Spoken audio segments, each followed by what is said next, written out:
Yes, congratulations. If you're watching this video, you have very likely successfully completed the first day of the course.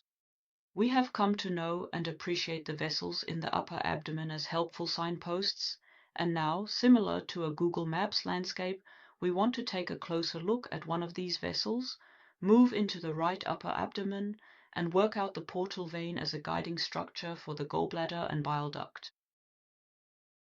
How will we implement this in detail? For one thing, we will refresh anatomy and topography in the familiar way, then use the portal vein as a very helpful guiding structure in order to ultimately provide you with access routes for the gallbladder and bile duct in a checklist-like manner.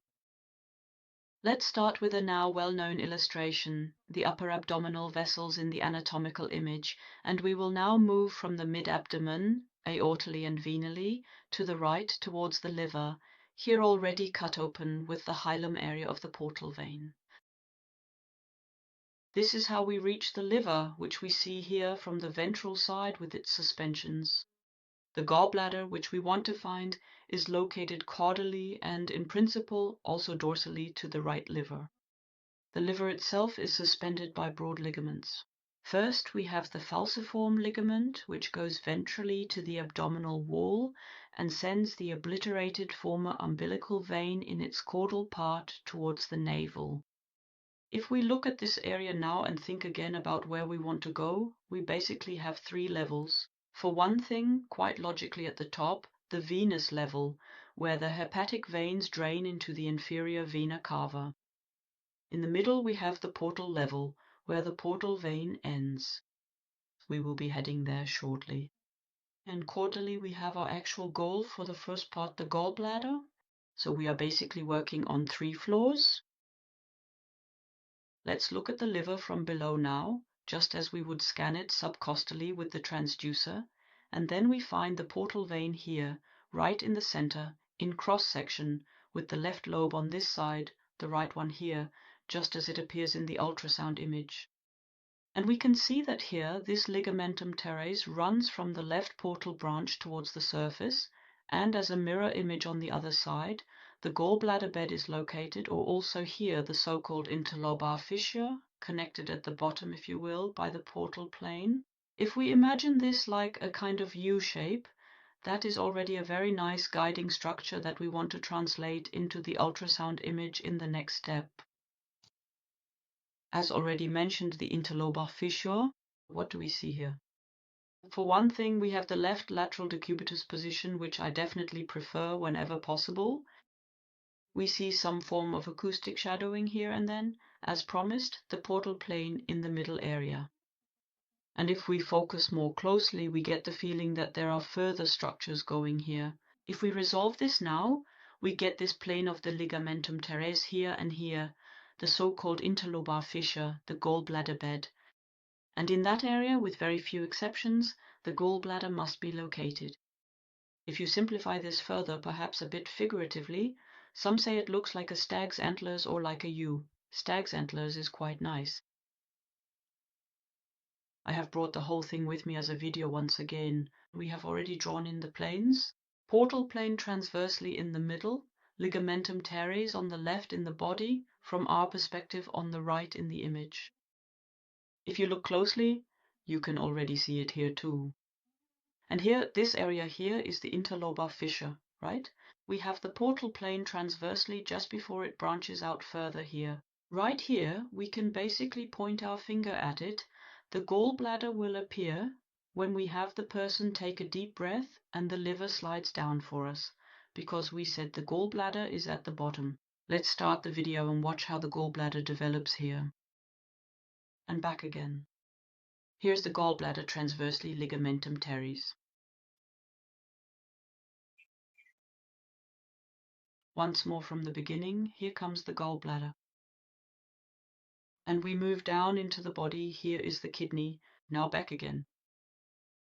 Portal vein transversely ligamentum teres.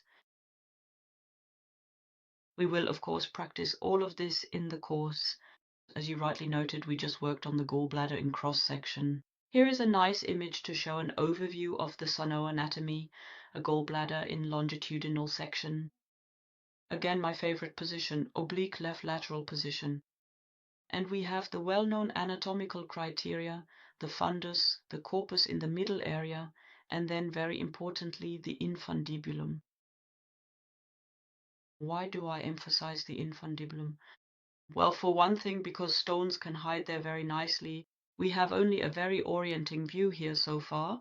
And secondly, because the examination technique is essential. Examining the gallbladder always means changing position whenever possible. My favorite position, the oblique left lateral position. And specifically here, the transducer is positioned intercostally, sometimes even dorsally into the flank, and in this way we hope to get a view into the infundibulum. I'll start the video, and then we can see the exit via the infundibulum towards the cystic duct here through small fanning movements. With that, I would like to summarize the imaging approaches for the gallbladder. We start with our starting point, this U-shaped deer antler in cross-section in the interlobar fissure.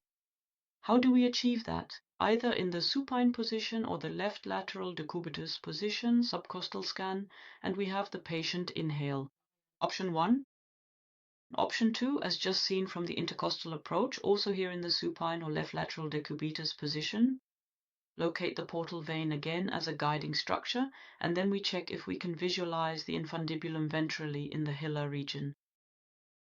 Here is another such cross-sectional image. We can see the acoustic shadows of the accompanying ribs here. The third option is a kind of emergency fallback if there is absolutely no view at this depth, that is often already at nearly 10 centimeters. Then there is the possibility of visualizing the liver and kidney in a longitudinal section. We hope that we can always see the kidney somehow and then slide or move medially to see if we can find the gallbladder medial to the kidney, located somewhat ventrally below the liver. That is the point of shallower penetration depth. So, now I hope you are able to digest these introductions to the gallbladder well, and we will move on to the next point, the bile duct. Here too, we will have to review anatomy and topography again, use the deer portal vein, and then finally provide you with 3 access routes to the bile duct. Let's look at the anatomy in a simplified way. Then, coming from the liver, we have the 2 hepatic ducts, which unite in the bifurcation area, running parallel to the arterial system and the portal vein, thus forming the common hepatic duct there, receiving the cystic duct along the way, and then, as the common bile duct, the actual CBD, running retropancreatically, which is very important, down to the papilla in the duodenal area. How can we make use of this now? We simplify this by defining 3 sections with their respective key structures. We start in the bifurcation area intrahepatically, where we can also use the portal vein as a key structure here. In the course of this, we define the middle section in the lever hilum or the hepatoduodenal ligament, where we can again use the portal vein, but also the hepatic artery as a key structure. And last but not least, the distal part of the common bile duct, which runs retropancreatically. And here we have our good old acquaintance, the pancreatic head, to help us as a key structure. Now, for didactic purposes, we have come up with a kind of striking label for each of these 3 sections. Specifically, we can say that what we visualize intrahepatically is a kind of emergency view, something that should always be possible. The area in the liver hilum is like an eye, which we will see in the pattern recognition in a moment, and the one in the pancreatic head looks like a cyst, which might have caught the eye of 1 or 2 people yesterday, and that is exactly where we want to start with this apparent cyst in the pancreatic head, where we see a round, echo-free structure like a cyst in cross-section when we visualize the pancreatic head in cross-section. And that is actually the common bile duct cut in cross-section. For this distal visualization of the bile duct, I have brought a video with me, which we will first take a closer look at in the initial image. We have the aorta here, the vena cava compressed, a typical pancreatic head view that we practiced yesterday. Here is the pancreatic head, the more hypoechoic uncinate process. Here is a very small echo-free dot. That is an artery, the gastroduodenal artery. And then very importantly, if we look down here, we see an echo-free circular structure like a cyst. That is the common bile duct in cross-section.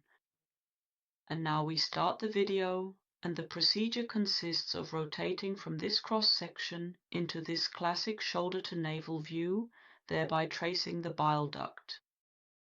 So we have the duct here in cross-section, and now watch out, here it is rotated and on the left. We can start the whole thing again.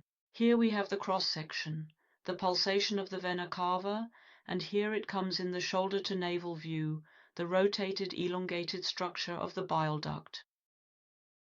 We will of course practice this in the course as well. We are going through this step by step now. We have point 2 right in the center, the middle section, the so-called hilum eye. What does hilum eye mean? First of all, let's go back to the position. We have the classic shoulder to navel view. We want to visualize the bile duct in the hilum area, i.e. in the middle part.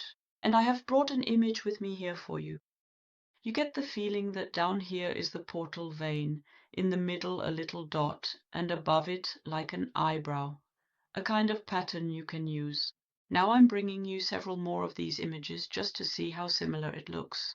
We humans are a bit like AI in that regard, aren't we? That we recognize this pattern, always with the little dot in the middle and a duct structure above and below it. Now I have enlarged this. It's a bit pixelated, but it's to show the eye more closely. We have the two positioning options here again, supine position, shoulder bolster incision, or in my view, much more often successful, oblique left lateral position. And if we mark these structures here and imagine where which duct might be, it is actually relatively constant. The little dot must be the artery, the hepatic artery, which runs there, winding like an artery with higher pressure, crossing the portal vein. It is almost always located caudally, and the second duct structure must be the common bile duct. It is usually above this little dot, sometimes also below it in this double structure, but the portal vein is caudal, the hepatic artery is crossing, and the second duct structure must be the common bile duct, so that in principle you don't even need a Doppler at this point to prove it. I would like to return once more to the portal vein as a useful guiding structure. Specifically, we have now displayed the subcostal view. That means we previously looked at the splenic vein and the superior mesenteric vein at the confluence, and now we are here in the hepatoduodenal ligament, i.e. in the hilum, in the longitudinal section approach at the portal vein. What does that mean? To clarify once again, how do I get into the hilum? How do I find the portal vein? We have our starting image here again, which we are familiar with. Vertebral body, aorta, vena cava, superior mesenteric artery, splenic vein. And what we do, or at least try to do, is to follow the portal vein from medial into the right upper abdomen, so to speak, in order to visualize it here in a longitudinal section. We are then further to the right, and in principle, if you look also a bit deeper in the abdomen, yes. We have learned that the pancreas lies ventrally, also with the splenic vein, and this continues deeper here.